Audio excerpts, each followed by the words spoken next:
En fait, la méthode pour devenir génial, c'est un chemin en 3 étapes. Les 2 premières étapes, c'est comment recevoir l'intuition, comment être plus intuitif. Tu entraînes ton cerveau à faire quelque chose de différent. Et ça, pour moi, ça fait partie de la technique devenir génial, c'est de s'entraîner à faire des choses différentes pour, au fait, que le prisme de notre mental soit plus souple. T'imagines, moi, le changement que j'ai dû faire, je suis passé de chef d'entreprise à écrivain, à romancier. C'est quelque chose que mon mental, sans un processus, sans un accompagnement, sans une technique, jamais j'aurais passé toutes ces étapes. J'aurais osé. Je suis Elsa Dupéret, passionnée d'entrepreneuriat, de narration et de nouveaux récits. Et je vous invite à explorer les nouvelles voies économiques et les approches régénératives en entreprise. Bienvenue dans Nouvelles Voies. Ce podcast existe grâce à Salut, un écosystème d'entreprise qui vise à devenir régénérative. Chez Salut, on pense régénération et santé durable pour un monde et des entreprises en meilleure santé. C'est un podcast qui se veut collectif. Nous recevons des femmes, des hommes qui repensent l'entreprise, l'investissement, les RH, la finance ou encore l'énergie vitale pour, ensemble, écrire les nouveaux récits dont nous avons besoin pour entreprendre et vivre, tout simplement. Bienvenue dans Nouvelles Voies. David Perroux, bonjour. Bonjour. Nous sommes confortablement installés au Mont Pèlerin avec une vue magnifique. Je commence d'abord par la vue avant de te présenter. Est-ce que ça fait partie de ton identité ? En principe, quand je reçois quelqu'un, il ne me regarde pas. Il rentre dans l'appartement et il va tout de suite auprès des baies vitrées ou sur le balcon pour admirer la vue. Parce que c'est vrai que le Mont Pèlerin, c'est probablement un des endroits où on a la plus belle vue sur le Léman et les montagnes. Je confirme avec cette vue des tableaux de Gustave Courbet qu'on connaît, mais je ne me lasse pas de venir à Vevey. Et pour ma part, c'était la première fois que je prenais le funiculaire jusqu'à ce Mont Pèlerin. Donc pour venir jusqu'à chez toi, j'ai même été accueillie par des cerfs, par des biches, par des bambis. Donc David Perroux. Et par des maîtres tibétains, non, tu les as pas vus ? Et par des maîtres tibétains qui sont pas loin. Donc vraiment, loin. Ce podcast s'annonce sous les meilleurs horizons. David Perroux, je peux te présenter sous plusieurs étiquettes. Écrivain, entrepreneur génial, c'est le titre d'un de tes nombreux livres, puisque tu es écrivain. Est-ce que je peux me permettre de te laisser te présenter dans un premier temps avec l'étiquette que tu préfères ? Est-ce qu'il y a une étiquette d'abord ou est-ce qu'il n'y en a pas ? Alors moi, les étiquettes, c'est pas mon fort. Je m'en doutais. J'aime bien... D'ailleurs, que mes romans posent toujours problème à mon éditeur parce qu'il me dit tu m'as encore écrit un truc incasable. C'est vrai, je peux comprendre. Ouais, Pourquoi est-ce qu'il vous dit ça, votre éditeur, parce rentrer que, tout de suite dans le vif du sujet ? Parce que finalement, les cases, ça rassure. Et puis quand on distribue, quand on investit beaucoup sur un livre, tant pour le produire que pour l'imprimer, que pour le promouvoir, c'est vrai que de se dire il y aura beaucoup plus de travail que pour les autres livres parce qu'il va falloir convaincre, malgré le fait que ce ne soit pas exactement un livre qui rentre dans cette case, c'est un livre qui justement est intéressant parce qu'il transcende les codes. Alors maintenant, j'ai plus trop ce genre de réflexion parce que après 7 livres... Ouais, ce que j'allais dire, 8, 7. Ouais. Mon éditeur dit ah bah c'est du Pérou, ça va. Mais au début, c'est chouette de dire ça. Ouais, mais au début, c'était assez compliqué. Et c'est vrai que pour me présenter, moi j'ai toujours, mais comme finalement, je crois que j'ai un esprit créatif et entrepreneurial. Donc je fais toujours des choses et ces choses doivent être variées. Même l'écriture des romans, je fais pas que ça. Même au moment où, dans le cœur de l'écriture d'un roman, qui prend beaucoup de temps, qui prend beaucoup de... le canal de l'intuition est très, très actif, très chargé, j'ai aussi besoin de varier les plaisirs. Mais je pense que s'il faut me mettre dans une case, c'est clair qu'actuellement, mon activité principale, c'est celle de romancier. De romancier. Alors, on n'a pas cité de livres encore, Les Amants du ciel ou Le chaman du Pacifique, pour n'en citer que 2 parmi les 7 dont tu viens de parler.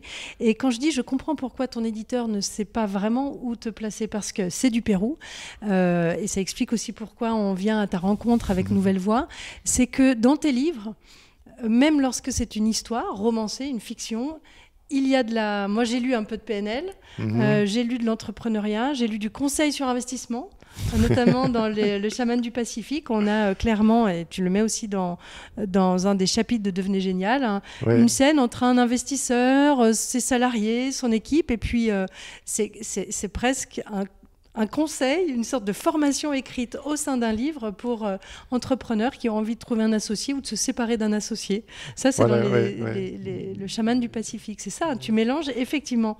En fait, il y a une chroniqueuse littéraire assez connue qui a lu mes livres et qui m'a dit la seule chose qui manque dans les livres de David Perroux, c'est une recette de cuisine. Ça peut être une piste pour la prochaine fois. En fait, de plaire à tout le monde, c'est la recette, c'est un désastre. Donc quand j'écris un livre, je suis très content d'avoir des gens qui sont pas d'accord avec moi, parce que ça veut dire que j'ai pris une position ferme, et il n'y a que comme ça qu'on peut faire bouger les lignes, et finalement moi c'est ce qui m'intéresse à travers l'écriture, c'est de challenger le statu quo. De susciter le questionnement. Oui, exactement. Ouais. Et on parle souvent alors on parlera aussi d'intuition, là on en est toujours à l'introduction, parce que c'est quand même important. Au contraire, j'avais plutôt l'impression qu'en tant qu'artiste, on peut être gêné ou peiné parfois par des remarques négatives ou désobligeantes. Toi, c'est pas ton cas?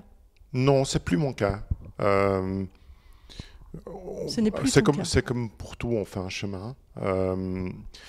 Et c'est vrai qu'avec le premier roman, j'avais ce souci d'essayer de plaire à tout le monde. J'ai vu que ce n'était pas le cas. Ça m'a inquiété. Oui. Et puis, en réalité, c'est la recette du succès. C'est-à-dire que, et on le sait très bien en entreprise, vu que ton podcast est pour les entrepreneurs, il faut s'adresser, il faut s'adresser à une niche, il faut s'adresser à un certain type de personnes, et les autres ne se reconnaissent pas dans ce que l'on fait. Donc un roman, ça n'échappe pas à la règle. On ne fait pas un roman qui va plaire à tout le monde. Il y a plein de styles. Exactement, il y a plein de styles. Alors quand on a une remarque désobligeante, c'est souvent quelqu'un, soit parce qu'on n'a pas bien fait son marketing, soit parce que la personne n'a pas bien fait ses recherches personnelles, mais c'est quelqu'un qui a lu le livre, mais ça ne lui était pas adressé. Okay. Elle n'était pas dans une période de sa vie où ce genre de message lui parle. Et dès qu'on a compris ça, on peut prendre assez de recul pour plus être affecté. Donc moi, je ne serais plus acceptée à mon 14e livre, sachant que je suis en train d'écrire que le premier, donc j'ai encore un peu de temps. Merci David là, pour cette introduction. Je précise que Devenez génial est publié aux éditions Jouvence. Tu parlais justement du message. À travers tes 7 bouquins, à travers les formations que tu donnes, parce qu'on va aussi te présenter, tu as une offre de formation aussi et de coaching pour les chefs d'entreprise. Quel est ton message, toi, à travers tes bouquins ? Alors, mon message principal, moi je milite pour ce qu'on appelle une élévation des consciences. C'est-à-dire, je milite pour que les gens comprennent mieux qui ils sont, pas d'un point de vue psychologique, bien que tout soit lié, mais plus de la manière dont un être humain fonctionne. C'est-à-dire, qu'est-ce que c'est réellement qu'un être humain. Et c'est une question, en fait, que j'ai étudiée pendant plus de 30 ans. C'est une longue histoire. Si tu veux qu'on en parle, on en parlera. Mais de fil en aiguille, je suis parvenu à la conclusion que pour bien comprendre qui nous sommes, il fallait bien comprendre la conscience. Et je suis devenu un spécialiste et un chercheur en sciences noétiques. Attention, qu'il n'y ait pas de confusion, je ne suis pas un chercheur universitaire, je ne fais pas des recherches, je ne publie pas sur mes recherches, j'ai fait 30 années de recherche personnelle. Mais je suis arrivé à un niveau de compréhension sur la conscience qui m'a amené à parler, à échanger, à essayer de trouver des solutions, des idées, des concepts, avec beaucoup de spécialistes, avec des scientifiques, avec des philosophes, et beaucoup avec des gens qui avaient expérimenté des états de conscience non ordinaires. Et cette compréhension que j'ai après tant d'années de recherche sur la conscience m'invite à penser, à faire l'hypothèse que si on comprenait mieux qui on était réellement en tant qu'être humain, ce que c'était un être humain, comment ça fonctionnait, qu'on se débarrassait de certaines fausses croyances sur la nature même de qui nous sommes, alors on pouvait avoir une vie plus harmonieuse. Et si on avait une vie plus harmonieuse, on rendait les gens autour de nous plus harmonieux. Et du coup, je milite pour ce chemin-là, ce chemin personnel qui amène à une élévation des consciences contagieuse. D'abord, c'est nous, ensuite, c'est les gens qui nous entourent. Et puis, moi, je suis persuadé que c'est le remède au mot actuel. Au mot actuel, pardon, pas au mot. Au mot actuel, MAUX, hein, que c'est le remède au mot de notre société. Et ça, tu l'as fait à travers tes 30 années, ou 25 peut-être. On va dire bonjour à ce petit chat qui vient nous rendre visite, et qui est tout mignon. Il est tout mignon, mais il n'est pas censé être sur la table. Je pense qu'il s'invite au podcast. Là, tout le monde va entendre et voir que finalement, tu n'as aucune autorité sur ce petit chat qui a 4 mois. Absolument. Mais c'est pas grave, il est tellement mignon qu'on va le laisser jouer avec le casque et avec les micros. Donc ça, tu l'as fait, ce que tu disais, toute cette compréhension de la conscience à travers ton activité de chef d'entreprise, qui est maintenant aussi, on est toujours dans la présentation de tes activités, 30 années chez Mindset, c'est ça ? Oui, alors, disons avant de devenir écrivain, j'ai eu une autre vie, une vie professionnelle où j'ai un master en finance et j'ai travaillé dans les études comportementales. J'ai co-créé ma propre entreprise qui est devenue leader mondial des études de comportement pour les passagers aériens, pour les voyageurs. Alors ça, c'était de niche déjà, d'être spécifiquement dans les passagers aériens. Exactement, ouais. Et alors, qu'est-ce que ça permettait de faire ton entreprise pour améliorer quoi, le frein des avions, les sièges ou pas du tout ? Alors, l'entreprise, c'était de l'étude comportementale. Donc, j'ai par exemple travaillé pour Boeing. On a développé l'intérieur entier de leur nouvel avion, le 787, 787, pour ceux qui parlent français, pas suisse. Même à Genève, on dit pas 87. Non, on dit 80, ouais, alors le 787. Donc, essayer de comprendre ce qui faisait que les gens se sentaient bien dans un avion. Alors, il y a énormément de contraintes techniques, on ne peut pas faire ce qu'on veut, mais c'était quand même intéressant d'essayer de comprendre au niveau comportemental ce qui faisait qu'on se sentait mieux dans un siège d'avion par rapport à un autre. Après, on a travaillé beaucoup pour les compagnies aériennes, celles qui refaisaient par exemple leur business class, de savoir ce qui permettrait ensuite de faire en sorte que les gens choisissent leur compagnie aérienne plutôt qu'une autre. Et donc là, il y avait des... Non, il n'y a aucun problème. Il y a toujours le petit chat vers moi. Mais non, c'est pour ça aussi que ce podcast, il n'y a pas forcément de montage. C'est une discussion. L'idée, c'est vraiment d'avoir des discussions... D'habitude, il dort, donc je ne sais pas ce qu'il lui prend aujourd'hui. Je pense qu'il veut participer. Ton podcast l'intéresse. Le podcast à destination des chats, je suis sûre que j'aurai beaucoup d'éditeurs. Ceci dit. Très bien, je vais essayer de ne pas perdre le fil, et je ne l'ai pas perdu parce que moi-même, ayant eu souvent peur en avion. Donc, tout ce travail avec Boeing, tu disais, puis d'autres compagnies aériennes, ouais. Qui ont permis d'aller un peu plus loin dans la conscience, dans le comportement, dans les sciences noétiques, c'est ça ? C'est pas forcément lié. C'est-à-dire que je me suis intéressé aux sciences noétiques sans savoir que je m'intéressais aux sciences noétiques. Peut-être qu'on peut les définir d'ailleurs, parce que sciences noétiques, peut-être qu'on n'est pas tous... Mais les sciences noétiques, c'est vraiment l'étude de la conscience par des voies scientifiques, parce que finalement, l'étude de la conscience, elle peut se faire de deux façons. Une, c'est la façon expérimentale. Donc, on essaie là, on parle de recherche pure et dure ou... Non, on parle de façon de procéder. Une façon de procéder, c'est de l'expérimenter soi-même, c'est-à-dire d'essayer d'atteindre des états de conscience non ordinaires et puis de réaliser des choses. Alors ça, c'est des voies, on en parle beaucoup. Hein. On a le monastère tibétain juste à côté pour nous le rappeler qu'il y a plusieurs mouvements. Il y a des mouvements religieux, il y a des mouvements philosophiques, il y a des techniques, la méditation, la pleine conscience, l'hypnose en fait partie. L'hypnose, la respiration. Il y a des centaines de techniques. Oui. Ça, c'est la méthode expérimentale. C'est-à-dire que pour comprendre la conscience, en tant qu'individu, je l'expérimente moi-même. Et puis, je n'ai pas besoin de trop de théorie, parce qu'une fois que je l'ai expérimenté moi-même, je me rends compte De la même façon qu'on se rend compte ce que ça fait que d'avoir les cheveux au vent quand on monte sur un vélo, on peut essayer de l'expliquer ou on peut essayer de le vivre. Donc, il y a une voie expérimentale qu'on peut aussi appeler la spiritualité, qui consiste à vivre des états de conscience non ordinaires. Et puis, il y a une autre voie qui tente de les comprendre, de les expliquer de manière scientifique. Et ça, c'est les sciences noétiques. Ça, ce sont les sciences noétiques. Est-ce que c'était une science, des sciences que tu utilisais chez Mindset ? Non, je dirais que chez Mindset, je ne suis jamais allé aussi loin. Chez Mindset, j'utilisais des techniques de recherche comportementale. Je dirais le seul lien. Donc, moi, j'avais un peu l'impression d'avoir une double vie. C'est-à-dire que chez Mindset, je faisais de la recherche à but commercial. Et puis, pour mes besoins à moi, je faisais de la recherche en sciences noétiques avec comme seul but de comprendre. J'ai rarement lié les deux. L'opportunité s'est presque jamais donnée. Donc là, on parle de quelle époque à peu près ? Parce que tout à l'heure, je te demanderai ton point de bascule. C'est toujours la question que je pose à tous mes invités.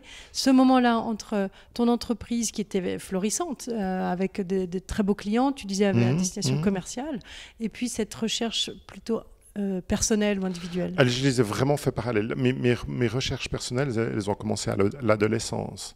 Donc d'un côté, je m'intéressais à ces sujets, je lisais, je rencontrais des gens.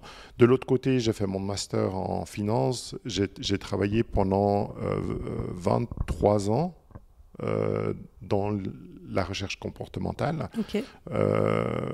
13 ans, ma propre société, et puis 10 ans, avant, j'ai travaillé 10 ans dans une boîte similaire à la boîte que j'ai montée ensuite, où j'ai appris le métier, où j'ai monté les échelons.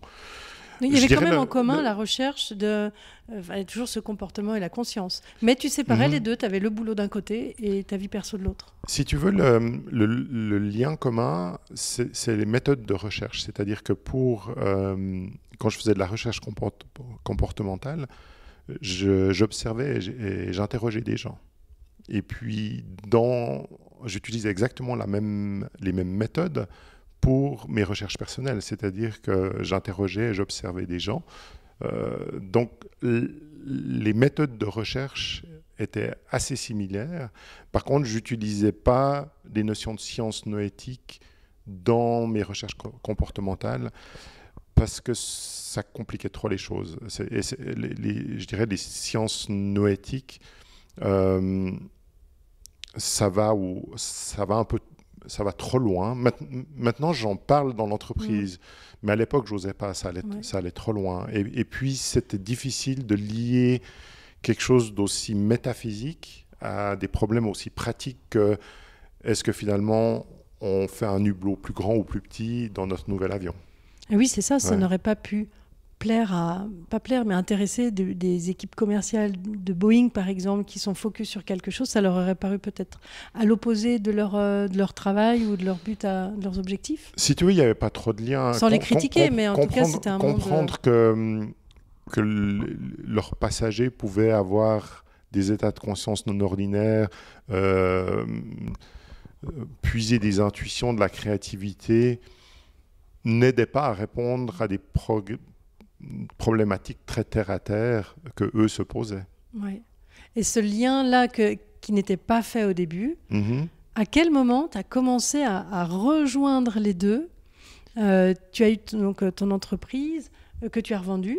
Oui. C'est ça ? Ouais. Et puis, à quel moment tu as commencé à te dire, tiens, ça me manque dans ma vie professionnelle ? Ou à quel moment tu as mis ce lien en disant, mais enfin, pourquoi est-ce que dans le monde de l'entreprise, on ne met pas toute cette conscience que l'on a, dont tu parlais au tout début de ce podcast, qui est quand on réfléchit à soi-même et à l'énergie qu'on dégage, peut-être qu'on peut embarquer ces équipes autrement dans l'entreprise, ce qui est l'une des thématiques de notre podcast. Tu connais la chanson de Starmania, J'aurais voulu être un artiste ? Ah oui, tu en parles dans ton J'en parle dans mon livre. bouquin, mais je trouve que ça parle vraiment de mon expérience, dans le sens où je pense qu'en réalité, bien que j'avais du succès avec mon entreprise et que ça fonctionnait bien, que je ne faisais pas pourquoi je faisais pas ce pourquoi j'étais fait.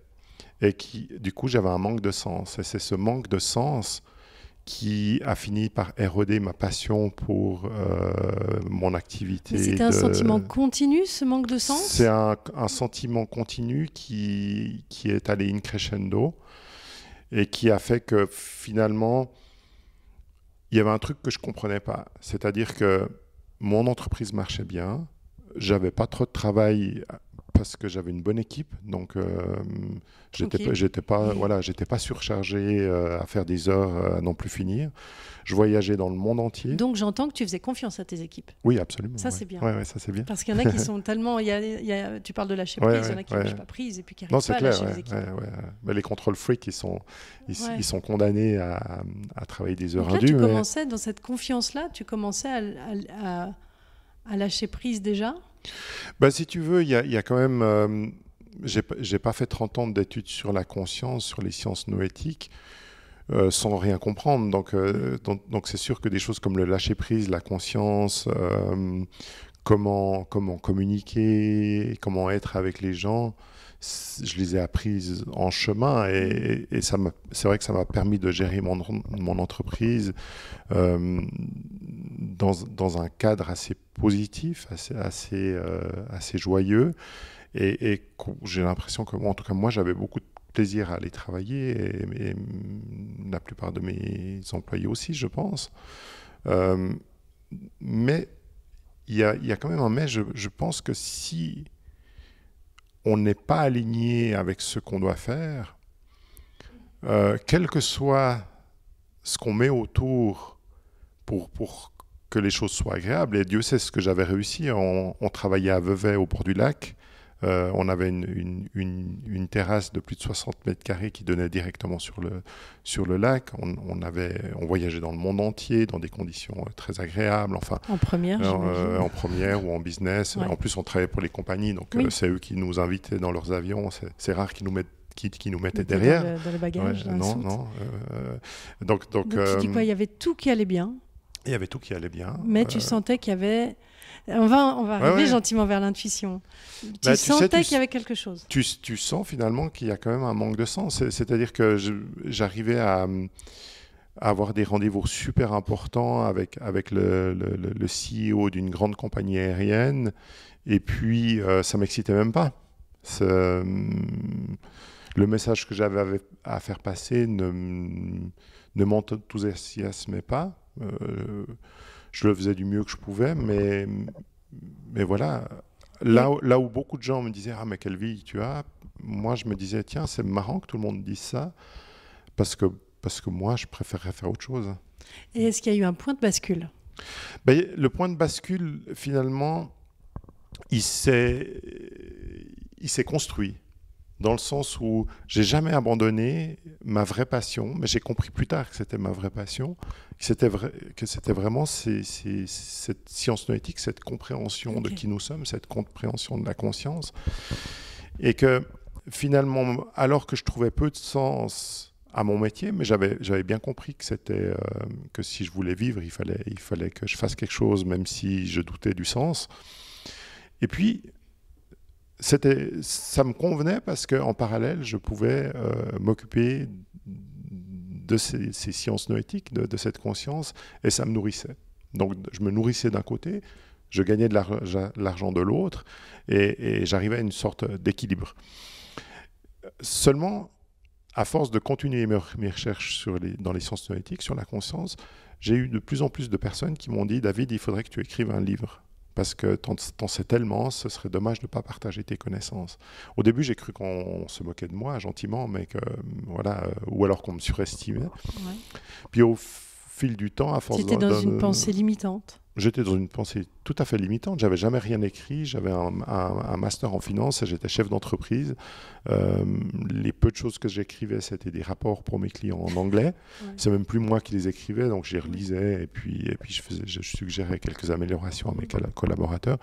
Je ne pensais pas que j'avais des capacités d'un livre. Pour moi, écrire un livre, c'était que si on m'avait dit, mais David, tu devrais t'inscrire dans un orchestre et puis jouer comme premier violon quelque part. Je dis, mais ça va pas. Je veux dire, je suis pas musicien, j'ai pas le sens du rythme. Donc pour moi, écrire, c'était un truc totalement étranger. Je voyais pas pourquoi on me demandait ça. Là, on était en quelle année à peu près, juste pour nous donner une idée dans le temps? Oui, ça a dû durer. Je crois que j'ai sorti mon premier livre en 2017, sauf erreur. Oui. Donc, ça devait être à partir des années 2009-2010. Ah oui, donc ça a pris du temps quand même. Ça a même. pris du temps, ouais. Parce 2009-2010, il y avait ce doute qui était latent. Ouais, non, il y avait plutôt cette idée d'écrire un livre qui m'était ramenée souvent par les gens avec qui je discutais et que d'abord je l'ai complètement balayé du revers de la main. Et puis, à force de l'entendre, elle a commencé petit à petit à faire son chemin. Puis après, je me suis dit, je vais essayer. Et j'ai essayé d'écrire un livre, d'écrire un livre sérieux sur la conscience. Ton tout premier ? Non, un livre que j'ai jamais publié. Ah oui, c'est pas celui... Parce qu'il était nul. Qui t'a dit qu'il était nul ? Moi. C'était quoi le thème ? Tu peux peut-être nous dire. Mais le thème, c'était vraiment de parler de la conscience en termes scientifiques. Donc c'était plutôt un essai scientifique. C'était un essai scientifique. C'était pas un roman, ok. Mais que je savais pas trop comment écrire vu que j'avais pas de quotient scientifique, étant pas un chercheur dans le domaine. Et du coup, je crois que c'est un livre où j'ai essayé de me justifier tout en partageant autant de connaissances que je pouvais, mais j'ai pas trouvé la formule. C'était pas la bonne formule. Ouais. C'était pas la bonne formule. Je l'avais pas fait avec l'ouverture qu'il fallait. Ouais. J'avais fait un peu en me disant, finalement, vu que tout le monde me demande de le faire, je vais essayer. Mais je pense que comme j'y croyais pas moi-même, je voulais me donner raison en réalité. Bien que j'ai cru au projet, j'ai consacré beaucoup d'heures à l'écriture de ce livre, en marge de mes activités. Tu faisais quoi, tous les dimanches matins, tous les mardis soirs ? Ou dans les avions, ou le soir à l'hôtel. Donc tu avais encore ton entreprise ? J'avais mon entreprise, elle était en plein essor. Donc, Et donc j'ai passé beaucoup d'heures, souvent à des moments où j'aurais pu profiter de faire d'autres choses. Ouais. Et puis pour moi, ça a été un échec retentissant. C'est-à-dire qu'à un moment donné, je me suis dit, je suis vraiment pas fait pour écriire. J'ai rangé ce manuscrit. Mais tu l'avais fait relire, tu l'as présenté à des Non, parce que non, pas du tout. Okay, non. Bon, moi aussi, j'ai écrit un truc et je trouvais tout pourri. Donc, non, puis ça m'a vraiment conforté dans l'idée que c'était pas mon truc. Okay. Puis le point de bascule, il est arrivé aussi avec une autre décision que j'ai prise. À un moment donné, je me suis dit, maintenant, j'ai l'impression d'être arrivé un peu au bout de cette recherche sur les sciences noétiques. Il me semble avoir bien compris les mécanismes de la conscience. Mais je te parlais avant du fait qu'il faut monter sur un vélo pour savoir ce que c'est que d'avoir les cheveux au vent et pas se contenter d'une explication théorique ou du témoignage d'un cycliste. Oui. Moi, j'étais arrivé à cette conclusion que pour mieux comprendre ce qu'était la conscience, surtout dans ses états non ordinaires, parce que l'état ordinaire de la conscience, celui qu'on vit tous les jours, ça, on le connaît tous très bien, je suis arrivé à la conclusion qu'il fallait que je commence à pratiquer moi-même. Okay. Et au fait, en pratiquant moi-même, j'ai aussi ouvert le canal de l'intuition. Et c'est finalement lors d'une retraite avec Eckhart Tolle, l'auteur du Pouvoir du moment présent. Je ne sais pas si tu connais. Non, il n'est pas dans ton... Je le cite dans toutes mes... À la fin ? À la fin, oui. Je l'ai pas lu dans la... C'est pour ceux qui ne l'ont pas lu, c'est un livre, c'est un très beau livre, Le Pouvoir du moment présent. Et au fait, quand je suis tombé sur ce livre, j'avais l'impression qu'il avait résumé dans un tout petit livre ce que j'avais laborieusement essayé d'expliquer dans mon long essai que j'ai jamais publié. Okay. Et je m'étais dit, tiens, cet homme est vraiment très intéressant. Il faut que j'aille le rencontrer. Et comme il a vendu plusieurs millions d'exemplaires de son livre, et c'est pas quelqu'un qu'on rencontre très facilement, et finalement, je me suis inscrit à une retraite qu'il donnait aux États-Unis. Okay. Et lors de cette retraite, il m'a incité à faire quelque chose que je n'avais jamais fait, c'est à complètement débrancher mon lien avec ma société pendant une semaine. Parce qu'avant... Donc là, ça y est, on commence à rentrer dans le vif du sujet, qui est aujourd'hui ta matière, c'est lâcher prise pour écouter autre chose que sa voix habituelle. Exactement, ouais. Et c'est vraiment ce qui m'a incité à faire lors de cette retraite. Et je ne l'avais jamais fait, hein. J'étais jamais parti en vacances, bien que je te disais avant que je m'étais bien entouré. Oui. J'avais un associé qui était très attentif à la marche de l'entreprise, donc je pouvais facilement partir en vacances. Mais tu ne le faisais pas? Si, je le faisais, mais je restais en lien. Oui. C'est-à-dire qu'au moins une fois par jour, mais ce n'était pas des vrais...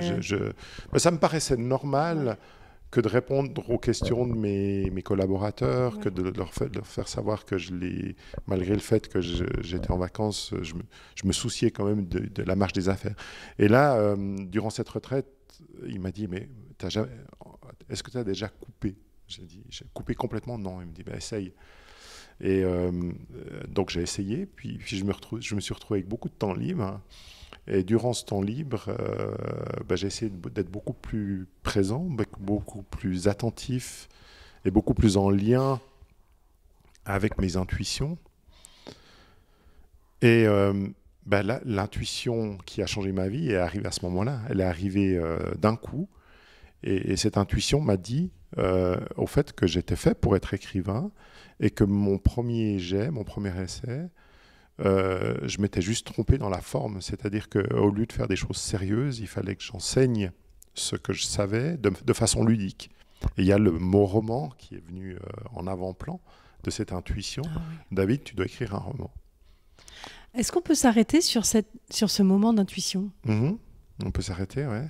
20 ans plus tôt, tu aurais dit à Boeing, attendez, on s'arrête tout, on prend 5 minutes d'intuition, ça parle pas, ça marche pas dans l'entreprise. Ou... Tu étais loin, en plus tu n'étais pas dans le même pays. Donc J'étais pas dans le même pays, j'étais quand même dans une retraite spirituelle. Ouais. Donc dans un lieu, qui était calme, tout en bois, devant un lac. L'intuition, je l'ai eue alors que j'ai pris une barque pour aller ramer dans ce lac tout seul. C'était une magnifique journée d'automne, l'eau scintillait, les feuilles étaient jaunes et oranges. Ça devait être beau. Et il y avait un soleil radieux. Et puis, la température était parfaite. Donc, je me suis dit, voilà, je ne bouge plus, c'est tellement beau ici. Et tu avais décidé, non pas d'avoir une intuition, mais tu avais décidé, au milieu de cette retraite, de prendre du temps à l'intérieur du temps. Cette retraite était faite, si on la faisait comme il faut, elle était faite pour ne rien faire. Si tu veux, Eckhart Tolle nous parlait 2 fois 90 minutes par jour. 2 fois 90 minutes par jour. Le reste du temps, on était totalement libre. On était dans ce magnifique centre qui s'appelle le centre Omega, qui se trouve à, je crois, 3 heures de route au nord de Manhattan, dans une belle forêt. Et c'est un centre où on est complètement dans la nature et on est incité à utiliser notre temps libre pour aller se balader, pour aller ramer sur le lac. Il y a des barques à notre disposition. Il y a des ateliers de méditation, il y a des ateliers de mouvement. Enfin, on est incité à prendre du temps pour soi. Là, pour nos auditeurs, comment tu peux décrire cette expérience que tu as eue d'intuition? Alors, l'expérience elle-même, j'entends une voix. Je pense que c'est ma voix, ça j'arrive plus à m'en souvenir, mais j'entends une information. Elle est intelligible, elle a des mots. Elle est pas normale, c'est-à-dire que c'est hors du cadre de pensée ordinaire. Jamais je m'étais dit que je voulais écrire des romans. Oui, on a souvent une voix, tu en parles, hein, on a souvent notre voix dans notre tête, mais là c'est différent, ça vient de plus profond. Ça vient d'ailleurs. Ça vient d'ailleurs. Et alors, on ne le remarque pas forcément parce que c'est la même petite voix dans notre tête. Hein, on en parlera après, mais on génère énormément de pensées et on se parle à soi-même. Donc de recevoir une intuition qui prend plus ou moins la même forme, là-dessus, il n'y a pas beaucoup de différence. Par contre, l'information, elle est très différente. Donc ça, c'est un signe parce qu'elle est très innovatrice. C'est pas quelque chose qu'on a déjà fait tourner dans sa tête. C'est quelque chose de complètement nouveau. Et puis, moi, ce que je me souviens très clairement, c'est que j'ai eu un frisson à ce moment-là. J'ai vraiment eu la chair de poule. J'ai eu le cœur qui s'est accéléré. Et avant l'intuition, j'allais m'assoupir. C'est-à-dire que j'avais arrêté de ramer, je m'étais couché dans ma barque, puis j'admirais le paysage. Puis, ça, tu sais, le clapotis de l'eau, etc. J'allais vraiment m'assoupir. Et puis, je m'étais dit, d'ailleurs, ah, mais quel bel endroit pour faire une sieste. Et l'intuition est venue. Et mon corps a été tellement électrifié par cette intuition que j'avais plus du tout envie de dormir. C'est-à-dire qu'il y a eu un changement physiologique net. Et après, la question, c'était qu'est-ce que je fais avec ça? Alors, dormir, c'est plus possible parce que mon corps est en marche. Ouais. Le mental se remet très vite en marche en disant David, le coup du livre, tu nous l'as déjà fait. C'est ça. Mais il y a quand même un moment donné où je me dis, ce truc, c'est pas normal, j'ai jamais eu ça. Après, je dois dire que j'étais dans le bon environnement. Oui. J'étais en train de faire une retraite. Oui, mais ça veut dire qu'il faut favoriser ces moments. C'est-à-dire que c'est pas en prenant le train, en marchant, en bossant tout le temps qu'on a ce genre d'intuition. Non, ça c'est clair. Donc ton message, c'est aussi de dire de prendre le temps pour les entrepreneurs. J'ai oublié de préciser, mais je parle toujours au féminin, entrepreneur ou entrepreneureux ou entrepreneuse. Mais c'est aussi de favoriser un moment, de prendre le temps de cette intuition, puisque pour toi, l'intuition est synonyme d'innovation et de créativité, quoi. Disons, c'est ce que je conseille vraiment dans Devenez génial, c'est de développer son intelligence intuitive. Je pense que c'est tout un chapitre qu'on peut aborder, mais on arrive... C'est maintenant qu'on va l'aborder, je te confirme. D'accord. Donc on arrive quand même à une époque où je pense que ce pourquoi a été utilisé l'être humain, c'est-à-dire de créer de l'intelligence que j'appelle QI, IQ, donc de l'intelligence rationnelle, de l'intelligence intellectuelle, c'est quelque chose qui va être mis à mal. C'est-à-dire que avec l'arrivée des IA, c'est le sous-titre de Devenez génial. Devenez génial à l'ère où les machines deviennent intelligentes. Oui, parce que je pense que on rentre dans une ère où ceux qui ne vont pas comprendre l'importance de l'intelligence intuitive vont se retrouver comme ces travailleurs à la chaîne quand on a inventé la robotique. C'est-à-dire qu'ils vont devenir redondants. Il y a beaucoup de peur autour de l'intelligence artificielle qui, à mon avis, n'est pas justifiée, mais qui peut se comprendre dès le moment où l'être humain ne se considère que principalement, en tout cas professionnellement, comme un pourvoyeur d'intelligence intellectuelle. Du coup, si cette intelligence peut être créée par des machines de manière plus efficace que ce que nous sommes capables de faire... Les entreprises vont aller vers ça. Je comprends que les gens se posent la question. Oui. Moi, on m'a appris à faire ça depuis l'école, depuis tout petit. À l'école, mon patron me demande de créer de l'intelligence QI. Dès le moment où une machine va le faire à ma place, que va-t-il advenir de moi? Donc je comprends la peur, mais d'un autre côté, je pense que c'est une énorme opportunité et Devenez génial met le doigt sur cette opportunité. C'est pour ça que je fais vraiment le parallèle entre cette intelligence intuitive, celle qui m'a permis d'avoir cette intuition qui a fait de moi un romancier. Ouais. Et c'est une intuition qui a fonctionné. Parce que maintenant, j'ai vendu plus de 50 000 livres, j'ai changé de métier, j'ai plus ce problème de sens. Ouais. C'est-à-dire que maintenant, chaque fois que je fais quelque chose professionnellement, ça me remplit parce que ça va dans le sens qui m'anime, qui me met en joie. Donc, ce que tu as aussi réussi après ton intuition, c'est aussi à t'organiser et à la mettre en œuvre. Parce que parfois, peut-être qu'il y a plein de gens qui ont une intuition, ils ont quelque chose qu'ils ont envie de faire et on ne sait pas pourquoi ils n'y arrivent pas. Et c'est aussi dans ton bouquin, c'est-à-dire c'est très bien expliqué comment on dans passe le livre, de l'intuition à Devenez génial. Alors, le podcast ne va pas pouvoir reprendre tout ton livre. Vraiment, moi, je l'ai lu en 2 jours. Quoi. C'est passionnant. Donc, c'est vraiment... vraiment, je conseille à tout le monde de le lire dans le train ou n'importe où. Et puis même, je pense qu'on peut y revenir pour piocher certaines choses. Il y a des exercices que tu proposes auxquels je vais revenir, par exemple. Ouais. Mais donc, de passer de l'intuition à à l'action finalement. Et comment est-ce qu'on devient génial grâce à son intuition? Oui, alors en fait, le livre est... En fait, la méthode pour devenir génial, c'est un chemin en 3 étapes. Les 2 premières étapes, c'est comment recevoir l'intuition, comment être plus intuitif. C'est des étapes qui sont assez, finalement, qui sont assez mécaniques. C'est-à-dire que si on les suit, on y arrive. C'est vraiment... c'est comme si... C'est là où il y a des techniques un peu de méditation de pleine présence ou de PNL. Mais même pas très avancées dans la méditation. Ouais. Je me base surtout sur la régulation. Ah ben là, cette fois, J'ai le chat qui monte sur vient ma t'aider.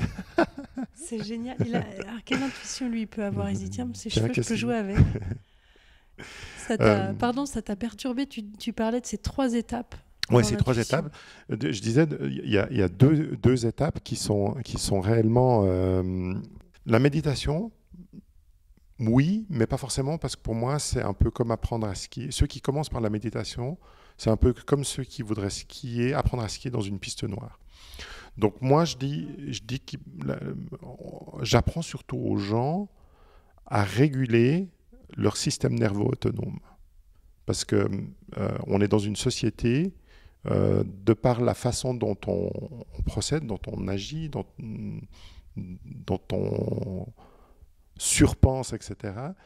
On est, la majorité d'entre nous, on a dérégulé notre système nerveux autonome, ce qui fait qu'on est du matin au soir en alerte. C'est-à-dire en alerte avec nos notifs, avec la pollution numérique, avec ce qu'on doit faire, la charge mentale. C'est-à-dire que déconnecter de notre charge mentale. La charge mentale, le fait, tu sais qu'on a 30 000, en moyenne, hein, l'homme occidental, mais la femme occidentale, en 30 000 pensées par jour. Ah ouais, Ouais. J'en ai peut-être plus, moi, c'est possible. Alors, ça va de 6 000 à 60 000. Okay. À 60 000, c'est grave. Hein. À 60 000, on dort pas la nuit, on finit sous anti-anxiolytiques, somnifères, etc. Mais 30 000, on est déjà bien dans le rouge. Donc, on accepte en tant que société que la moyenne soit déjà la surchauffe. Donc, moi, ce que j'apprends avec Devenez Génial, c'est de revenir plutôt du côté de 6 à 10 000 pensées par jour. C'est nettement suffisant. Alors, c'est quoi? C'est de débrancher son portable? C'est de prendre du temps, 5 minutes par jour? Oui, alors, il y a beaucoup de techniques, mais la première, c'est, je dirais, la première étape de Devenez Génial, c'est d'identifier les causes, les choses anxiogènes que l'on a dans la vie, et puis de les atténuer. Parce qu'au fait, c'est l'anxiété. Qu'est-ce que j'y peux? Rien. Ouais. Si je peux rien y faire, j'avance. Et puis si je peux Exactement, y faire, voilà. ouais. Donc, dans tous les cas, puis c'est là où j'ai aussi une technique pour essayer de voir quelles sont nos croyances limitantes. Parce que pour moi, il y a 3 choses qui mettent vraiment de l'huile sur le feu des pensées, c'est-à-dire qui vont enclencher ou accélérer le moulin à penser. C'est les croyances collectives, les croyances limitantes personnelles, et puis les conflits. Ouais. Dès le moment où on arrive à mettre la main sur voilà, une des 3 choses, ou un cocktail des 3, souvent c'est un cocktail des 3 qui dans notre vie nous rend anxieux, on peut travailler dessus, c'est facile. Je donne plusieurs techniques, je donne plusieurs exemples parce que chaque technique ou une technique ne peut pas convenir dans une situation ou pour une personne, mais je dirais c'est des petits trucs, hein, c'est pas... Tu peux donner un exemple? Moi je les ai en tête, mais... Ouais, mais par exemple, je te parlais du système nerveux autonome qui est régulé par notre nerf vague. Le nerf vague, c'est le plus grand nerf qu'on a, il part du cerveau et puis il finit dans le bas de l'abdomen. Et il a des ramifications dans tout le torse. Ce nerf vague décide si notre corps doit être en alerte ou s'il peut être au repos.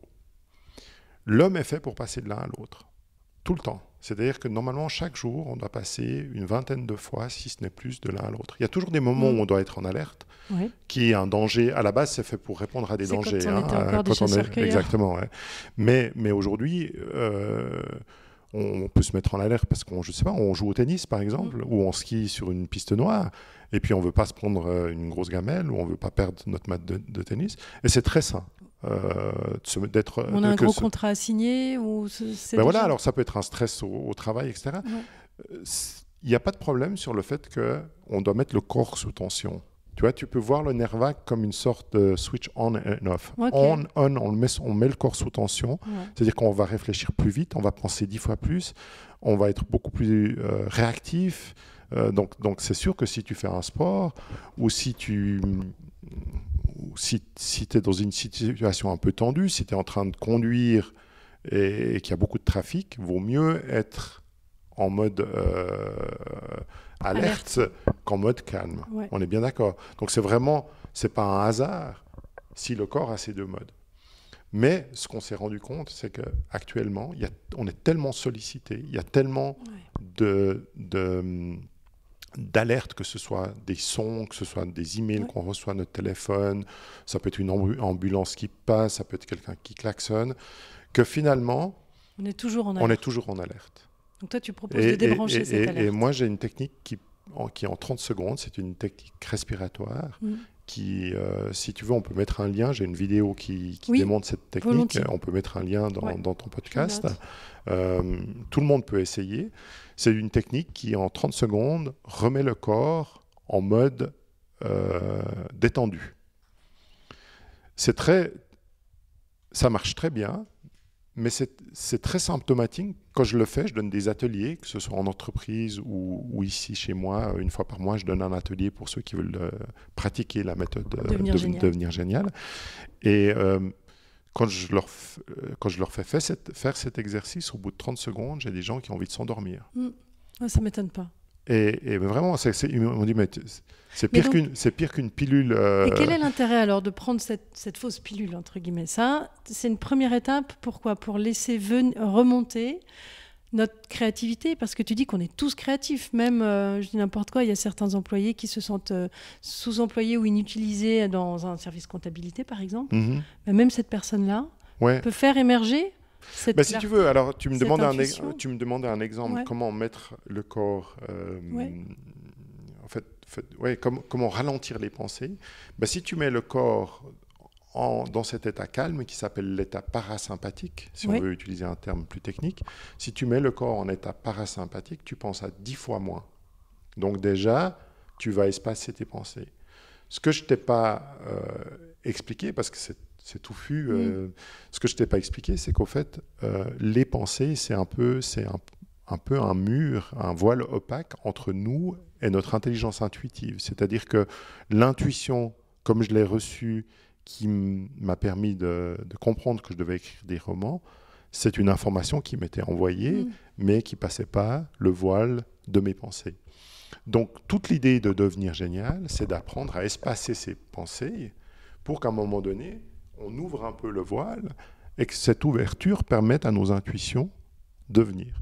Combien d'entre nous ont tout d'un coup des bonnes idées sous la douche, au milieu de la nuit,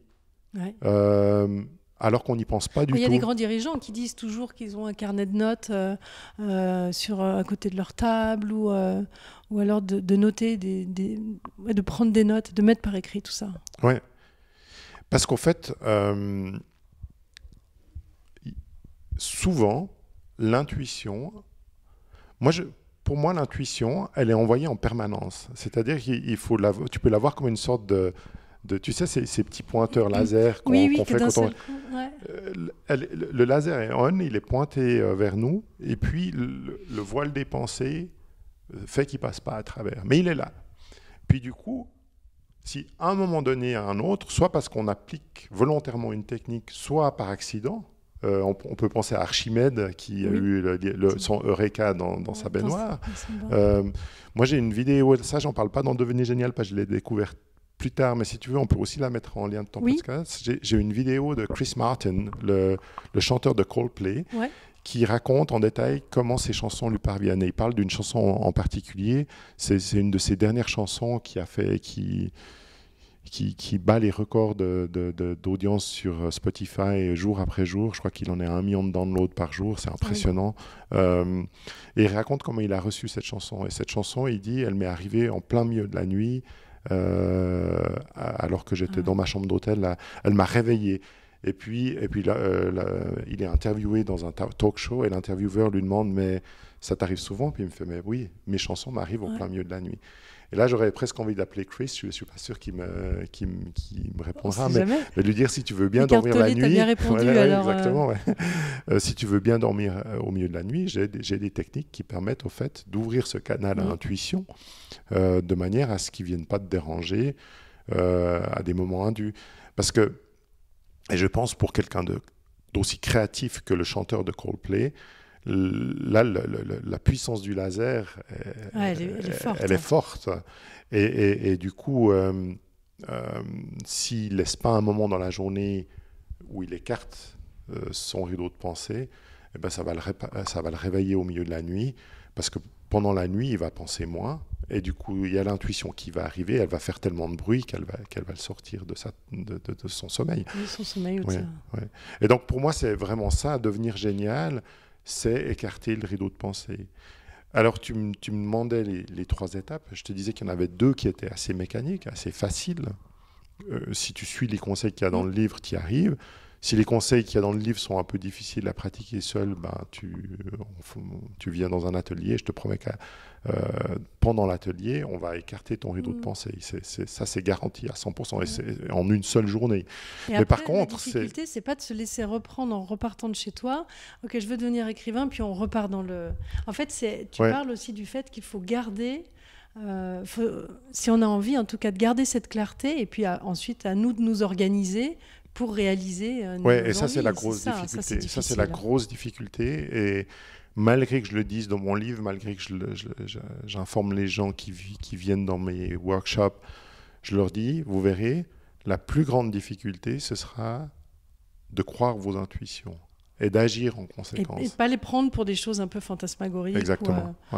Et je pense que malgré ça, on tombe tous dans le même piège, et qu'il faut énormément de pratique et énormément une bonne connaissance de soi pour se dire, attention, je m'éloigne de cette intuition. Mais en fait, c'est plus pervers que ça. Ça peut prendre des années. Je pense c'est comme la régénération. On travaille beaucoup chez Salut et Nouvelle Voix ce sujet de la régénération. Ça prend du temps parce que ce chemin, c'est un parcours d'éveil comme toi tu as eu. Tu parlais d'une quête de sens. Oui, en fait, c'est un changement d'attitude. Et tout changement d'attitude prend du temps. À quel moment on peut se dire, ça y est, je suis devenu génial? On a eu des intuitions, on a eu des machins, on arrive à arrêter nos pensées. Ce qui est génial, c'est qu'on y arrive tout de suite. Ah ouais. Mais ce qui est difficile, c'est garder les bonnes habitudes. Ouais. Mais tu sais que moi j'ai... Tu sais que si tu cours, tu fais de la course à pied? Non. Ben là, c'est un très bon exemple. Si tu veux faire un marathon... Ah non, un autre exemple. Non. Je déteste la course. Oui, voilà, pensée limitante, je déteste la course. Ok. Alors... Mais admettons, tu rencontres quelqu'un qui t'inspire beaucoup, et cette personne court et te dit « Ah, mais tu devrais pour ton corps, etc. » Non, je déteste courir, etc. Au bout d'un moment, tu te laisses convaincre. Cette personne va te donner des techniques pour courir et va te motiver à aller courir avec elle ou lui. Je suis sûr que dans 6 mois... Tu seras fier. Tu auras fait ton marathon, tu seras fier, tu auras changé ton... C'est pour ça que les gens aiment autant faire de marathon ou courir. Parce qu'il y a un vrai engouement. Il y a un vrai... C'est un dépassement de soi. Il y a un vrai dépassement de soi, ouais. Ah, tu me donnes presque envie d'aller courir, tiens. Non, mais c'était pas le but, mais c'était juste pour prendre une analogie. Ouais. La plupart des gens qui ont fait un marathon, ou qui ont monté le Kilimanjaro, ou qui ont fait autre chose, le font qu'une fois. Ils se sont dit, ah ouais, j'ai réussi, etc. Et puis après, on peut passer on revient aux habitudes antécédentes. Okay. C'est pas évident, quand on change de paradigme, d'y rester. Oui, tu le dis dans un... Et là, d'ailleurs, mais en fait, ça m'a donné tellement d'idées, ton bouquin. C'est-à-dire qu'il y a pas mal de choses dont j'avais conscience, très honnêtement, parce que l'intuition, c'est quelque chose que j'avais étudié avec Bergson, intuition. Oui, et je suis pas philosophe comme lui, mais... Et dans ton livre, à un moment, tu expliques aussi que c'est un peu comme cette idée du marathon, de voir toutes les habitudes qu'on a de faire. Et puis d'aller faire quelque chose qu'on n'a pas l'habitude de faire. Par exemple, de commencer comme ça. Donc, typiquement, de commencer par un marathon, pourquoi pas. Et puis moi, je me suis dit, il y a la semaine dernière, est-ce que c'est un signe, justement, avant notre rencontre? La semaine dernière, on est en train d'organiser un voyage en Norvège avec ma famille. Je suis jamais allée en Norvège. Tu vas aller à Longyearbyen? Alors, non, alors on l'a dit 2 fois dans ton podcast. Mais oui, voilà. Alors, je sais pas ce que tu as parié avec ton ami, mais donc, et l'idée, c'est de se dire, la semaine dernière, j'ai pointé un moment sur Google Maps une maison qu'on a vue, qui est au bord d'un lac, mais qui ressemble à... On dirait que c'est sorti d'un film, ou même de Midsommar. Je sais pas si tu as vu ce film. C'est un peu un film d'horreur. J'espère que mon trip ne se terminerait pas comme dans ce film. Et la semaine dernière, je me suis dit, mais cet endroit-là que je viens de pointer, j'irai peut-être jamais de ma vie. Et justement, c'est là que j'ai envie d'aller parce que c'est un truc que je ne ferai jamais et que je referai jamais, que j'ai jamais fait. Et en lisant ton livre, donc, je l'ai terminé hier, et je me suis dit, mais c'est ça, je veux aller dans cette maison, dans cet endroit, dans un fjord, je connais même pas le nom, je sais même pas ce qu'il y a à faire à côté. Et ben, tu sais que là, maintenant, je veux y aller. Je vais y aller et je penserai à ton bouquin là-bas. Et d'ailleurs, je ne sais même pas si je pourrais trouver une carte postale. Et ben ça, c'est peut-être un début d'intuition. Enfin, c'est peut-être une intuition qui pourrait me conforter ensuite à me dire, mais tiens, vas-y Elsa, c'est un exemple. C'est un exemple, oui. Okay. Mais je dirais, il y a... Alors, ça peut être une intuition qui fait que tu dois aller dans cet endroit et puis qu'il se passera quelque chose, peut-être. Mais l'autre exemple, et c'est pour ça que je cite Longyearbyen dans mon livre, que je me dis, mais des fois... Souvent, quand on a une intuition, l'intelligence intuitive, elle n'a rien à voir avec l'intelligence intellectuelle. C'est-à-dire que notre mental se construit une notion de qui on est, ce qu'on aime faire, ce qu'on est capable de faire, ce qu'on n'est pas capable de faire. Et puis, c'est notre système de base. Hein.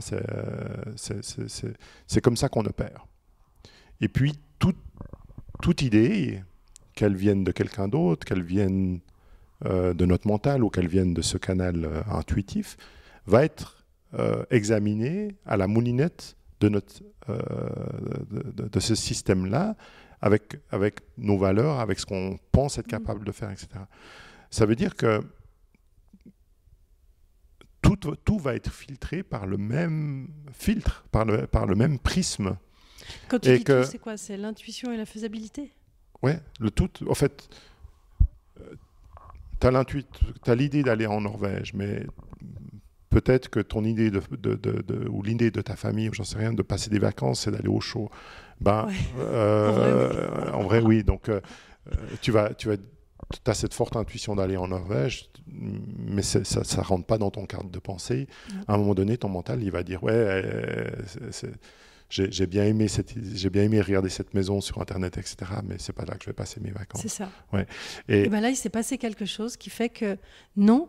Quand j'ai refermé ton bouquin hier, je fais mais on va aller là-bas. Oui, parce qu'en fait, les techniques que je donne dans le livre invitent à passer au-delà de ce prisme, parce que ce prisme, il n'amène pas au changement. C'est que finalement, si tu as l'habitude de faire quelque chose, c'est l'accompagnement au changement. Ouais. Donc, le fait que tu décides d'aller voir cette maison, même si tu n'as pas une intuition, ça ne va pas changer ta vie, tu entraînes ton cerveau à faire quelque chose de différent. Okay. Et ça, pour moi, ça fait partie de la technique Devenez génial, c'est de s'entraîner à faire des choses différentes pour, au fait, que le prisme ou que le filtre de notre mental soit plus souple. Et c'est que comme ça qu'on pourra faire un jour un changement. T'imagines, moi, le changement que j'ai dû faire, je suis passé de chef d'entreprise à écrivain, à romancier. C'est quelque chose que mon mental, ça s'est fait par un processus, sans vraiment savoir. Je faisais ce que je décris dans Devenez génial, mais sans un processus, sans un accompagnement, sans une technique, jamais j'aurais passé toutes ces étapes, j'aurais osé. Après, il y a peut-être certaines personnes qui te diront que tu avais peut-être aussi une sécurité financière, et c'est très bien, qui t'a permis peut-être de prendre du temps, parce que j'imagine que ça prend du temps d'écrire 7 bouquins. Oui, ouais. Mais donc, c'est aussi s'organiser autour, en fonction de ses besoins, des besoins de sa famille, pour y aller ou pas. Effectivement, il ne faut pas non plus prendre peut-être de risques. Imaginer, je ne sais pas, tout refaire à l'autre bout du monde sans un plan précis. Bien sûr que non. Voilà. Le but, c'est pas de mettre les gens dans une situation. C'est un vrai accompagnement, un changement positif. Oui, c'est un changement positif. Et si on transfère ça sur les entreprises, Et ce podcast, je l'aime bien. Là, tous les épisodes que je fais, j'adore, parce que j'adore rencontrer les personnes à chaque fois avec qui je passe une heure. C'est qu'on mélange l'humain, on remet l'humain dans l'entreprise. On en parlait au tout début, hors micro, c'est que souvent on sépare l'humain et l'entreprise, alors que c'est hallucinant de séparer les deux.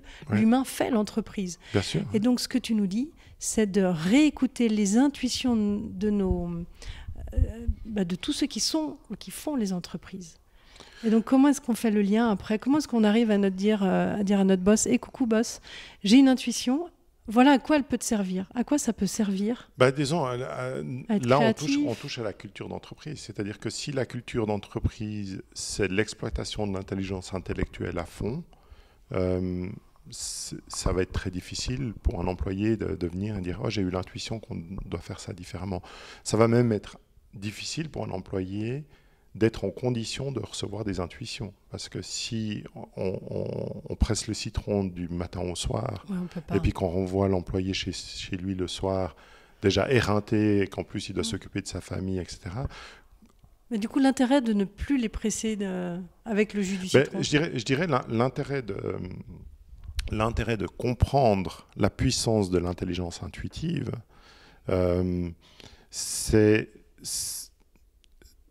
c'est finalement de comprendre l'importance de l'innovation. L'importance de l'innovation et de la créativité dans le monde entrepreneurial. Si on comprend ça, et de comprendre au fait que chaque humain, quel que soit son poste dans l'entreprise, a le même canal vers l'intelligence intuitive. Peut-être que ce sont des personnalités à qui on a moins dit de te faire confiance, par exemple. Voilà, c'est ça. Chef d'entreprise qui va oser, on se dit, lui, il devenir génial, peut-être qu'il l'est déjà et qu'il se sent peut-être déjà génial. Je crois qu'il y a des gens qui ont un talent, soit par leur éducation, les écoles qu'ils ont suivies, soit par leur philosophie de vie, qui ont déjà ce canal assez ouvert. Donc on dit d'eux que ce sont des créatifs, des artistes, on les met dans des départements marketing ou R&D, etc. Et puis les autres, on les écoute moins. Quel conseil tu donnes alors à ces dirigeants ? Mais le conseil que je donne à ces dirigeants, moi je dirais, je vois, et c'est pour ça que j'ai vraiment lié Devenez génial avec l'intelligence artificielle. Moi, ce que je vois, c'est que l'intelligence pour laquelle on avait besoin d'employés, c'est-à-dire que si tu regardes tout le système, de la maternelle jusqu'à ce que les gens font dans l'entreprise, il est fait pour qu'on devienne des producteurs d'intelligence intellectuelle. Des machines nous-mêmes, des machines humaines. Des machines à produire de l'intelligence. Il n'y a pas d'autre système de produire de l'intelligence sur Terre autre que, en tout cas utilisable. Je pense que les dauphins, les animaux produisent de l'intelligence, mais on a de la peine à l'utiliser. Donc, les entreprises regorgent de postes où ce qu'on demande aux gens, c'est de faire bêtement. De faire, mais comme une manière intelligente, pas totalement bêtement, parce que si c'était totalement bêtement, on pourrait avoir, ce serait un robot. On voit dans les chaînes de montage que le faire bête a été remplacé par des systèmes robotiques. Il va être remplacé par l'IA. Mais je pense que maintenant, le faire intelligent, un métier comme comptable par exemple, ou comme ceux qui écrivent, les journalistes qui écrivent sur un match, j'en parle, sur un match un journaliste sportif par exemple, le compte-rendu du match, ce savoir-faire où on fait du faire, mais avec son intellect, on mélange l'intellectuel et le faire, va être remplacé par l'IA. Donc, ce pourquoi l'humain a été formé depuis sa plus tendre enfance, va être mis ou est progressivement mis en danger par le fait qu'une machine va le faire à notre place. Et on sait très bien qu'une machine, ça coûte moins, ça ne demande pas d'être nourri, ça travaille rapidement. Enfin, donc on l'a vu quand il y a eu la révolution industrielle, on l'a vu que l'entreprise, logiquement, pour survivre, même malgré que le dirigeant soit empathique ou pas, il va utiliser ces outils. Alors après, il y a deux, et j'en parle beaucoup dans le livre, il y a deux façons de réfléchir. Une façon de réfléchir, c'est de se dire, OK, donc si l'intelligence artificielle peut faire le 80% du travail de comptabilité, à ce moment-là, je travaille avec moins de comptables. Ce que font déjà des logiciels d'ailleurs. Mais il y a l'humain derrière pour savoir l'utiliser. Ouais, pour l'instant, ouais. L'autre, donc on pourrait se dire, à ce moment-là, on laisse partir les gens et on fait faire les machines. Le gros danger de cette façon de penser, je pense que beaucoup de monde va aller dans cette direction, parce que c'est la direction logique, c'est la direction qui va avec la culture de la rentabilité dans laquelle on est baigné actuellement. Mais le gros danger, c'est qu'on va tous avoir accès à la même intelligence. L'intelligence artificielle, ça va devenir une commodité. Et alors ça, je l'explique bien dans Devenez génial. Je pense qu'on n'a pas le temps aujourd'hui d'ouvrir ce chapitre, mais je peux démontrer que l'intelligence artificielle ne crée pas. C'est-à-dire qu'elle ne va pas devenir innovative, elle ne va pas devenir créative. Ce n'est pas elle qui va nous donner un eureka, une nouvelle idée. Elle ne va pas avoir l'intuition. Elle va créer des images, mais elle ne va pas avoir l'intuition. Exactement. Elle crée des images en faisant un patchwork de ce qui existe. Ouais. Donc, comptez pas sur l'intelligence artificielle pour être créatif, pour trouver des solutions innovatives. En revanche, ce que tu nous dis, ce que tu dis à ceux qui ont des entreprises ou qui sont managers, c'est pas forcément leur entreprise, c'est faites confiance à vos équipes, laissez-les devenir géniaux. Ben voilà, exactement. C'est ça, en fait, c'est laissez-les devenir géniaux. Voilà, c'est-à-dire que profitez de cette aubaine qui est l'intelligence artificielle qui va faire gagner du temps à vos employés, mais ne remplacez pas ce temps par un autre presse-citron, mais plutôt essayez d'aller développer, d'essayer d'encourager vos employés à développer leur intelligence intuitive. Parce qu'avec cette intelligence intuitive-là, ils vont rapporter beaucoup plus qu'avec leur intelligence intellectuelle.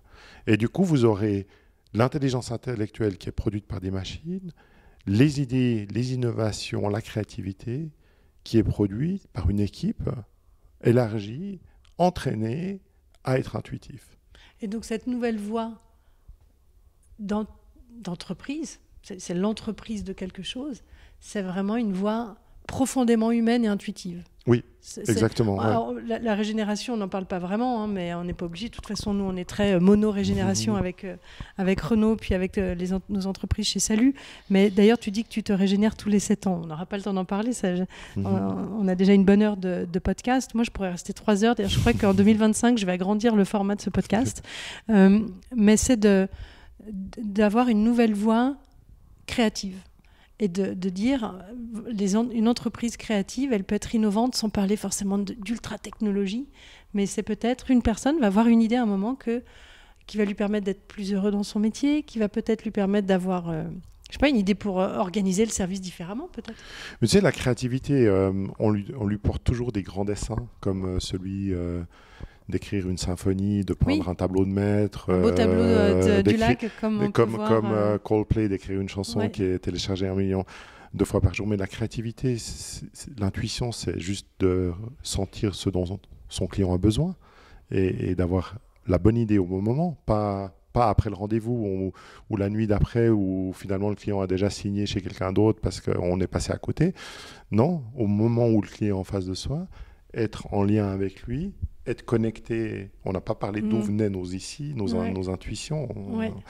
Je ne sais pas si on a le temps, mais d'être bien connecté. Puis au moment où on est en relation commerciale avec son client, d'avoir le tilt. Mais oui, mais c'est ça que je dois lui offrir. Puis de prononcer le mot, d'avoir l'idée, d'avoir le concept, de lui dire, mais voilà ce qu'on va faire. Et puis le client qui est là, ah mon Dieu, il a tout compris.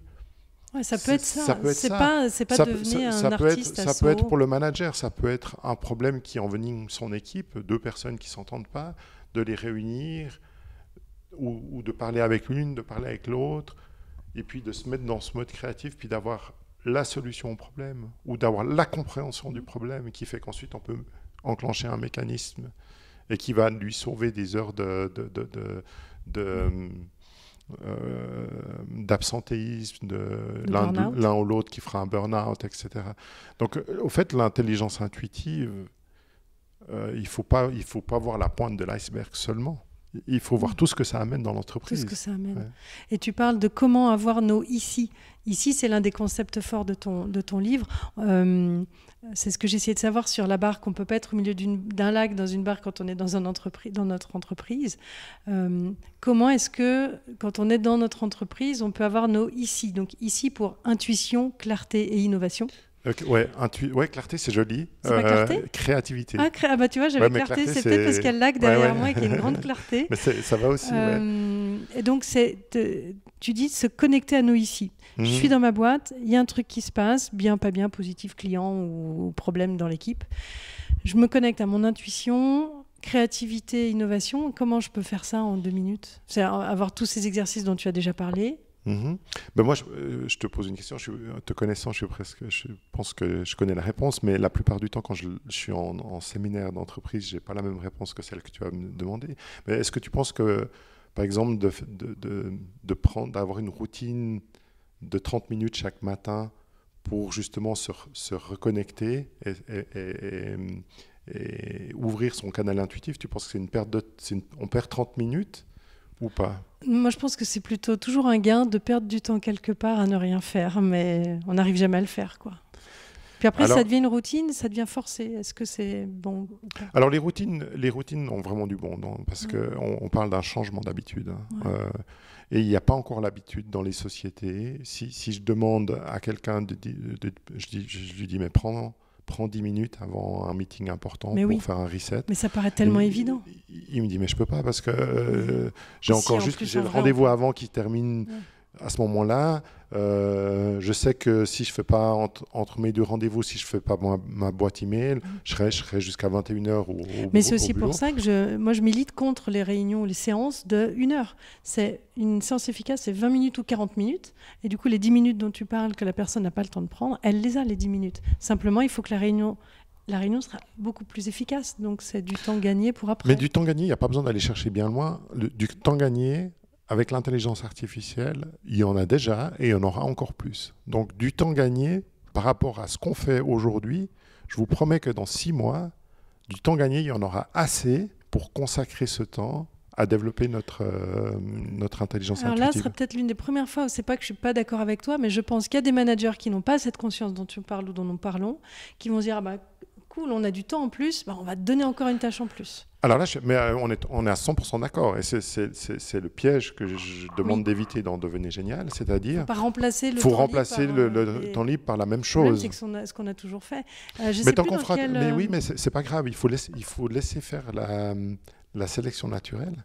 Ouais. C'est-à-dire qu'à un moment donné, les managers qui n'ont pas compris ça et qui, au fait, auront 2 sources d'intelligence intellectuelle, l'intelligence machine et l'intelligence humaine, mais qui produisent la même chose, vont être beaucoup moins compétitifs que ceux qui auront compris ça. Ouais.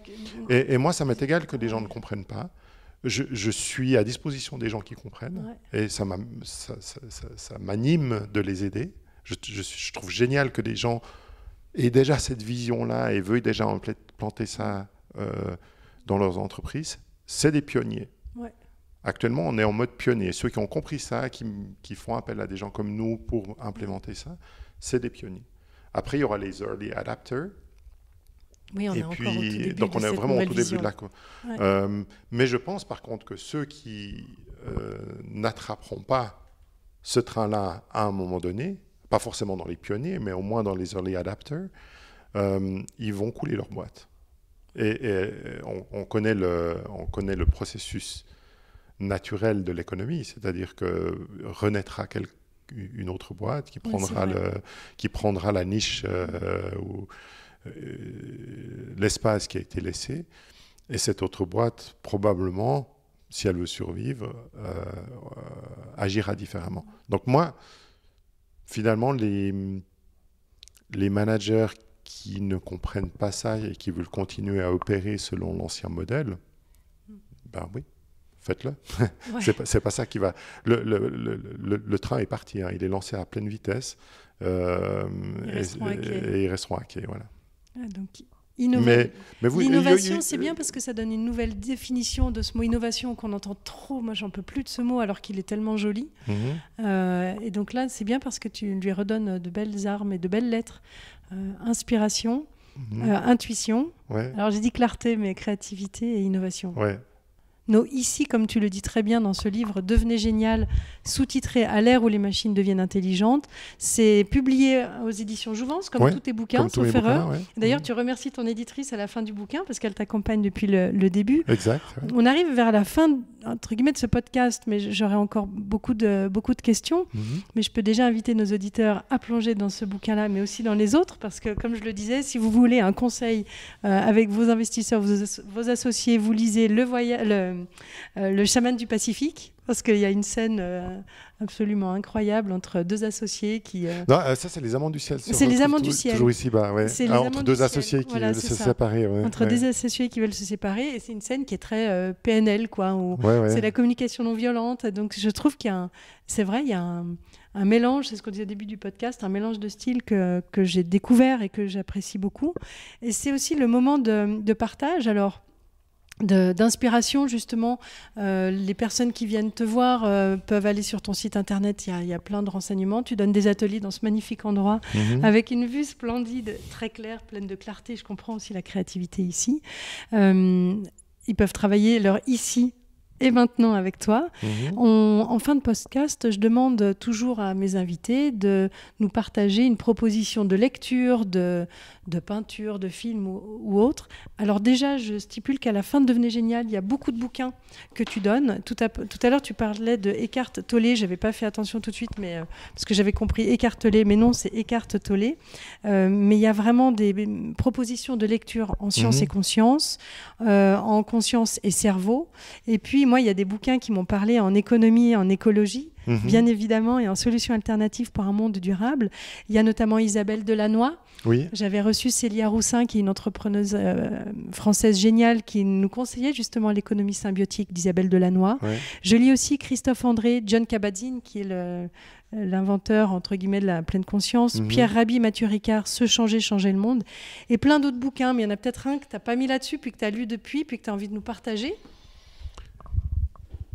Alors, qu'est-ce que j'ai lu récemment ?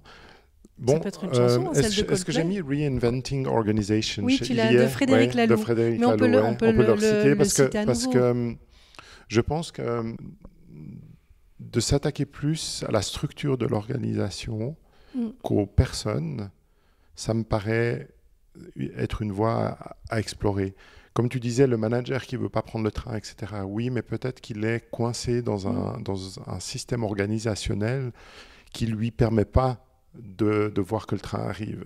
Et je trouve que pour ça, le livre de Frédéric Laloux est très, très instructif. Et mon prochain roman que je vais sortir en mai, Sous les arbres du destin. Sous les arbres du destin. Ouais, s'inspire au fait de comment s'organise la nature, comment s'organisent les forêts. Et j'ai fait une plongée dans cette organisation et c'est absolument fabuleux. Mais c'est un roman, c'est une fiction. C'est une fiction, c'est un roman. C'est fou comme tu arrives à lier les thématiques de l'entreprise dans un roman. Ouais, mais ça m'intéresse. Ouais.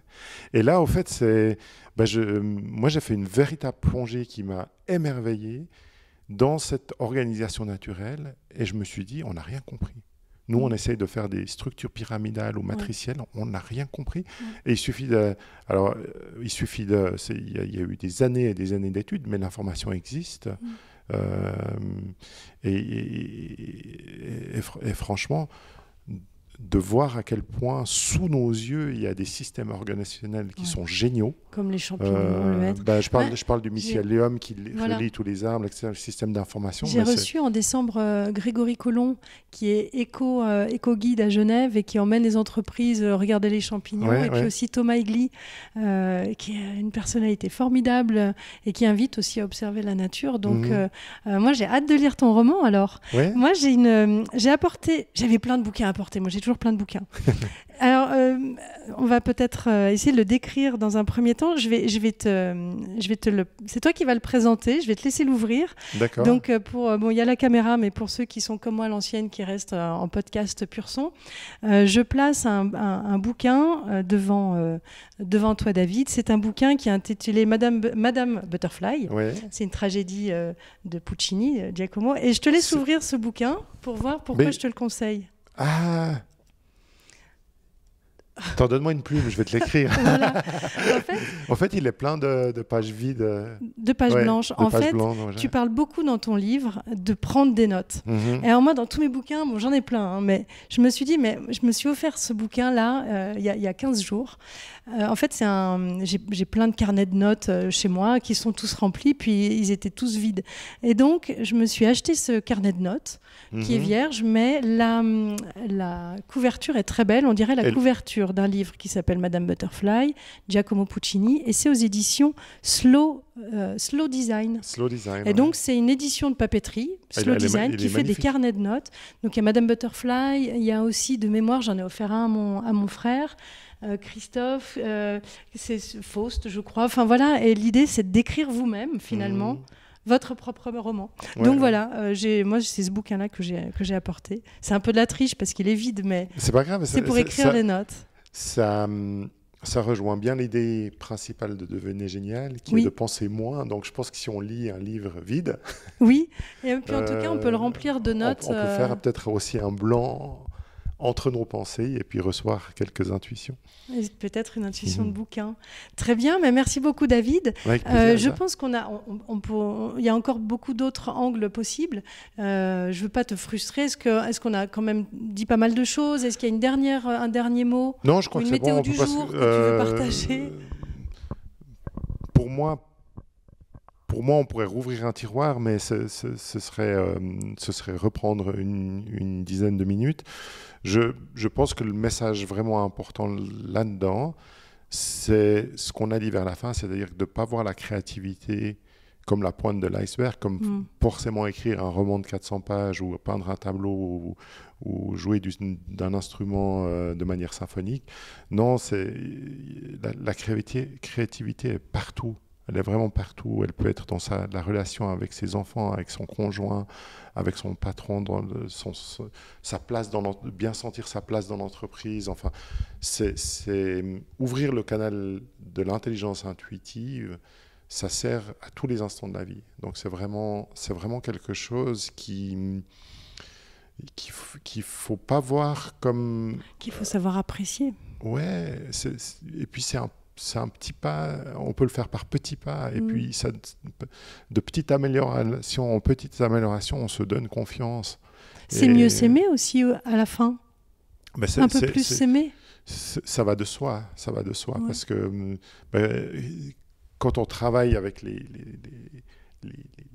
dans la première phase de Devenez génial, dans nos croyances limitantes, je peux te garantir que le 100% des croyances limitantes que je vois ici, ou que je vois en entreprise, ont un élément de non-amour de soi. Dès le moment où on apprend à s'aimer et à se faire confiance, on diminue déjà tout ce qui est anxiogène dans sa vie. Parce que la plupart des choses anxiogènes partent du fait qu'on ne s'aime pas assez et qu'on croit que les autres ont le même regard sur nous, et du coup ça nous inquiète. Puis de nouveau, il ne faut pas que ce soit complètement foufou pour s'aimer. La première chose, déjà, ce que tu dis, ça m'apaise d'un coup. Là, je sens que, je ne sais pas, je suis hyper ancrée. Et j'ai une image, celle d'une maman, alors peut-être que c'est mon image, mais il y en a beaucoup d'autres, d'une maman qui fait plein de choses.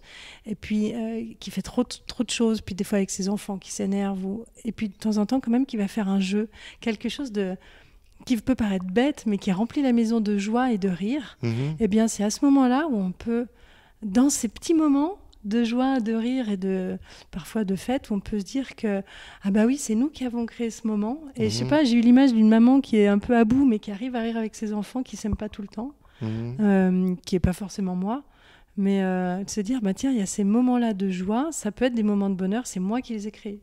En fait, la joie est un des meilleurs indicateurs. Ouais, c'est mon mot préféré, joie. Parce que la joie, c'est dès le moment où même si elle est fugace. Elle peut être fugace, ouais, ou elle peut s'installer petit à petit, sans que ce soit un énorme éclat comme un feu d'artifice, mais qu'elle reste par contre. Ouais. Et ça, c'est notre intelligence intuitive qui nous y mène. Il n'y a pas d'autre moyen. Il y a vraiment... C'est nos intuitions qui vont nous mener vers les choses qui nous mettent en joie. Et la joie, parce que je dis toujours que notre intelligence intuitive nous mène souvent vers ce qui nous passionne. Et les gens disent, mais moi je ne sais pas ce qui me passionne. Mais la réponse, c'est ce qui nous met en joie. Et la joie, au fait, ça devient l'indicateur. Je préconise dans beaucoup de mes romans, je préconise souvent pour les problèmes de société, de remplacer les indicateurs de performance comme le produit intérieur brut par le bonheur intérieur brut, comme l'a fait le Bhoutan. Oui. Mais c'est la même chose pour nous personnellement. C'est-à-dire que si on est à l'écoute de sa joie, on peut mesurer les progrès qu'on fait vers notre intelligence intuitive. Et plus notre intelligence intuitive est développée, plus la joie va être une constante. Et plus on sera indulgent avec soi-même, peut-être plus indulgent avec les autres. Et c'est là où j'ai eu raison de te demander ta météo du jour, parce que j'ai l'impression qu'on termine sur une note d'amour de soi, quoi, mais pas dans l'ego absolu, c'est juste être gentil avec soi-même de conscience temps en temps. En soi, douceur avec soi. Voilà, plutôt ce mot-là, douceur avec soi. C'est bien de terminer ce podcast, c'est pas mal, hein. un peu de douceur avec soi, et au moment où tu me parles, eh bien, le soleil se retire vers Martigny, il y a plein de nuages, mais c'est pas grave, c'est toujours beau, quoi, même en pleine tempête. Je pense qu'ici, on a une vue magnifique. Oui, effectivement. Il y a que le brouillard qui nous enlève le lac quelques instants. Mais ça permet d'avoir envie de le revoir. Voilà, exactement. Donc, on peut même trouver de la joie dans le brouillard. Oui. David Perroux, merci beaucoup. Elsa, avec grand plaisir. C'était un très beau podcast. J'ai eu beaucoup de plaisir à participer. Merci de m'avoir reçu parce que je suis venue. J'ai pris donc ce funiculaire jusqu'à cet instant de douceur. Je reprends tes derniers mots. De douceur, de joie et d'amour de soi. Et bien ça, si on les rajoute aussi dans l'entreprise, je pense qu'il peut y avoir de belles aventures entrepreneuriales. Magnifique, ouais. Merci David, à bientôt. À bientôt.